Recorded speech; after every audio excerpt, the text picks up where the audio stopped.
alive. Oh, it's alive. It's alive. It's alive. It's alive. Recently, we witnessed something rarely seen, the actual birth of a climate denial crock, which took place in plain view. As always, this correspondent took careful notes.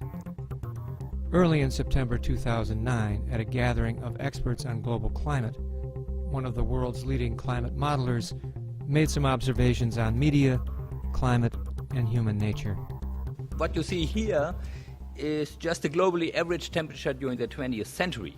And you can clearly identify the long-term warming trend, and we all believe that this long-term warming trend is anthropogenic in nature, is man-made. However, you see also a lot of fluctuations superimposed on this trend, interannual, as Tim has pointed out, but also decadal. Now, people who know me, at least my German colleagues, know that I do a lot of media work. Okay, there is almost no day in the year where I'm not called by some media person, okay?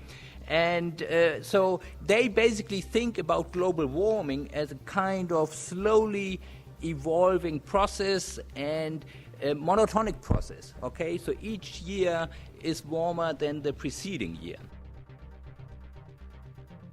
However, we all know there is variability, okay? And this variability may look like this. This has been actually derived from the 20th century by just removing some exponential fit. And the two are, of course, superimposed, okay? And then the real evolution of, say, globally average temperature would look like this. And then you see right away, okay, it may well happen that you enter a decade, or maybe even two, you know, when the temperature cools, all right, relative to the present level, all right? And then, you know, I know what's going to happen, you know. I will get, you know, millions of phone calls, you know, what's going on? So is global warming disappearing? You know, have you lied on us? You know, and therefore, this is the reason why we need to address the decadal prediction issue.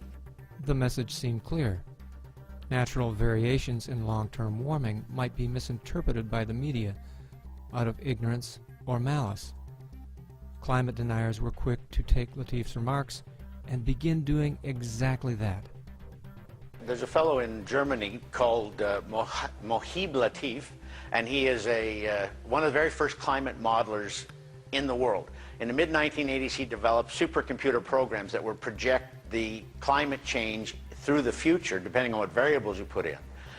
And until very recently, all of his projections have shown continuous, steady warming of the climate until we get to dangerous warming near 2100.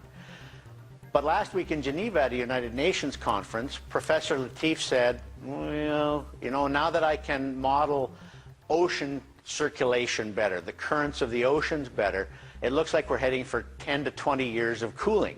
It looks to me as though the general climate change theory is starting to fall apart as more and more variables are put into these giant models that the United Nations runs.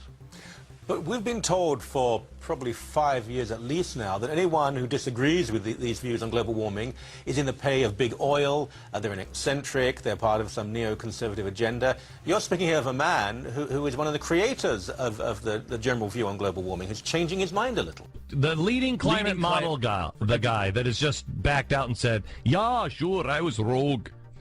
He's from Germany. Do you have any more details than this? Oh, you don't know this story? Is this the Sunspot one? No. But this is the leading climate modeling guy. I got his for the I have his name IPCC. here. Get his name, Stu. Second.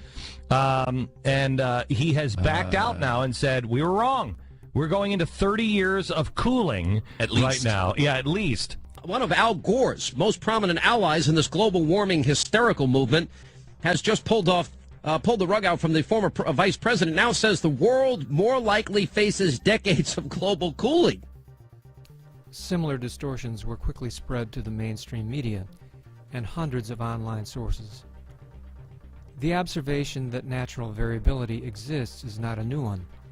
Scientists test climate models by doing hindcasts, using known variables to look at the previous century. Even here, different model runs produce variable results, although the main outlines track well with real-world observations.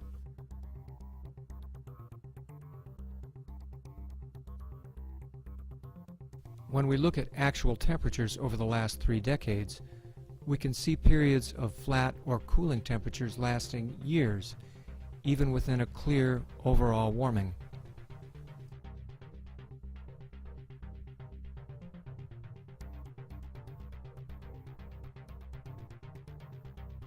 In a model run for the coming century, we see pauses and hiccups in the overall trend.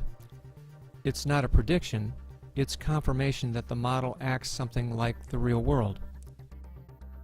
Everybody who knows me is aware of the fact that I'm definitely not one of the skeptics, okay? And if my name was not Mujib Latif, my name would be global warming, all right? However, you know, we have to ask the nasty questions ourselves, all right? Or some other people will do it. It's a truism of human nature that honesty, integrity, and openness are seen by evil and greedy men as weakness, something to be exploited and used.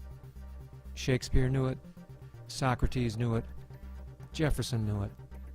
The only remedy is to keep shining the light and telling the truth. When climate deniers spread misinformation and confusion, you can always come to where they will be unmasked. Here at Climate Denial Crock of the Week.